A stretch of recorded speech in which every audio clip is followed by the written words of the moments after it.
ये विमान हादसा जो हुआ है उसको लेकर ध्रुव राठी का ट्वीट जब मैंने पढ़ा, उन्होंने लिखा this is the first time in history that a B787 Dreamliner plane has crashed. It is considered to be one of the safest aircrafts. Absolutely shocking. बिल्कुल शॉकिंग नहीं है. मैं ऐसा क्यों बोल रहा हूँ?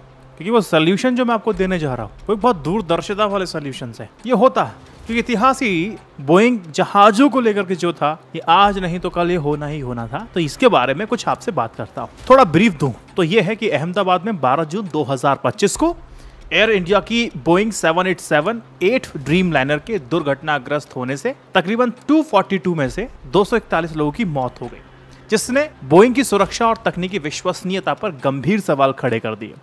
सबसे ज्यादा जो हैरान करने वाली बात है वो ये है कि सोशल मीडिया पर सत्ता समर्थक हैंडल्स बोइंग पर सवाल उठा रहे हैं, जबकि सरकार विरोधी हैंडल्स बोइंग का बचाव कर रहे हैं.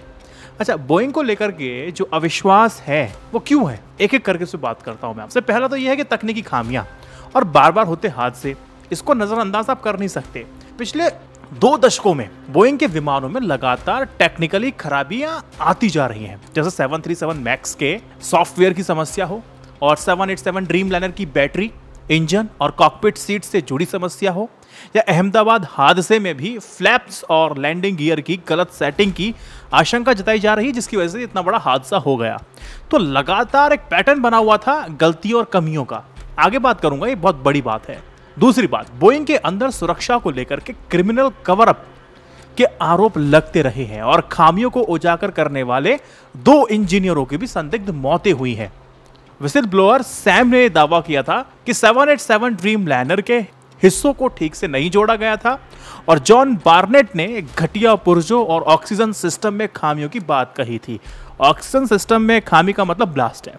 अमेरिकी नियामक FAA ने यह पाया कि बोइंग ने 787 ड्रीम लाइनर के कुछ निरीक्षण को छोड़ दिया गया, रिकॉर्ड में हेराफेरी की, जिसकी वजह से और उसकी जांच चल रही है. तीसरी बात, 2017 से 2023 के बीच में 813 विमान हादसों में बोइंग विमानों की जो हिस्सेदारी है ना वो समझिए, जिसमें 6000 से अधिक हुए हादसे में 9000 से ज्यादा मौतें हुई हैं.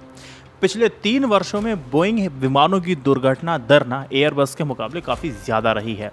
चौथी बात बहुत समझने वाली है, वो ये है कि दूसरे देशों के द्वारा बोइंग के जहाज विमानों से ना दूरी बनाई जा रही है. 737 मैक्स के हादसे के बाद चाइना ने 2019 में इसे सबसे पहले ग्राउंड किया और 2023 तक सेवा में वापस नहीं लाया.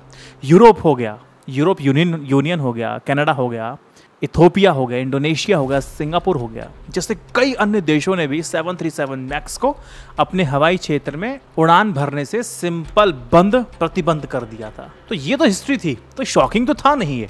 जो एविएशन सेक्टर को पकड़ते हैं ना, समझते हैं, जो पत्रकारिता करते हैं, उनके लिए शॉकिंग नहीं है. एक बहस और चली है, वो ये है कि देखो कारों पे प्रतिबंध तो कर दिया. सुप्रीम कोर्ट और नेशनल ग्रीन ट्राइब्यूनल NGT के फैसलों के तहत दिल्ली और NCR के सहित बड़े बड़े देशों में प्रदूषण नियंत्रण के लिए 10 साल से पुरानी डीजल कारों और 15 साल से पुरानी पेट्रोल कारों पर प्रतिबंध है.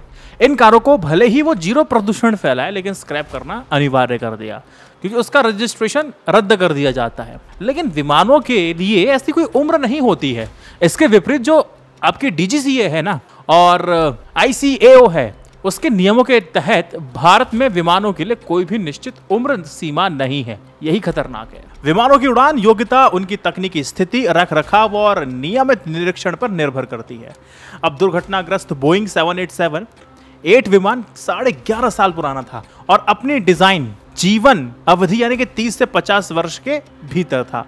सवाल ये उठ रहे हैं जनता की तरफ से ये है कि अदालतें 10 साल पुरानी कारों को खतरा मानती हैं, उस पर प्रतिबंध लगा देती हैं, लेकिन खतरनाक पुराने विमानों के लिए क्या कोई आयु सीमा आखिर क्यों निर्धारित नहीं की गई या क्यों नहीं की जा सकती, जबकि वो अधिक जानलेवा हो सकते हैं, साबित भी होते हैं और हुआ भी. कारों पर प्रतिबंध से कार कंपनियों को फायदा होता है, जबकि विमान की आयु समय तय करने से भी विमान कंपनियों को बहुत घाटा होगा, जिससे पता चलता है कि आदमी की जान की कीमत दोनों ही पक्षों में गौण हो जाती है और फायदा दोनों ही पक्षों में महत्वपूर्ण हो जाता है.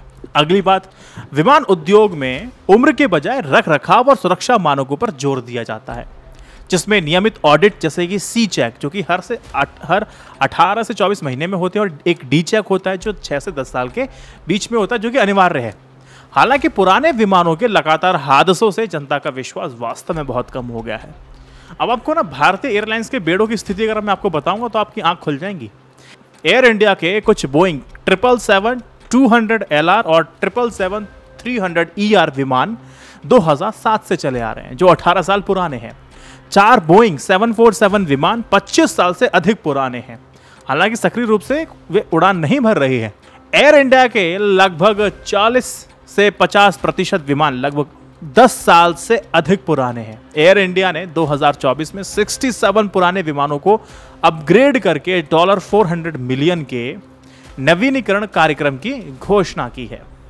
अब इंडिगो के जो विमान है वो अपेक्षाकृत समझ सकते हैं वो नए हैं, औसतन अगर आप एवरेज उम्र निकालें 7.5 साल, लेकिन कुछ जैसे A320-200 जो विमान है वो 10 साल से अधिक पुराने हैं, जिसमें 18 और 17 साल पुराने विमान शामिल हैं। स्पाइस जेट की तरफ चलें तो 20 से 30% विमान 10 साल से अधिक पुराने हैं। तो ये तो कहानी बताने का मतलब क्या था? मतलब ये था सरकार और अदालतों को आगे बढ़ करके जो बुजुर्ग विमान है ना, उनकी जो उम्र है उसकी एक बता दी जाए कि समय तय कर दिया जाए, भले ही कारों के बराबर ना हो लेकिन कुछ तो करो। साथ ही भारत को पुराने विदेशी विमानों पर निर्भरता कम करके स्वदेशी विमान HAL या फिर नए मॉडल जैसे एयरबस में निवेश करना चाहिए।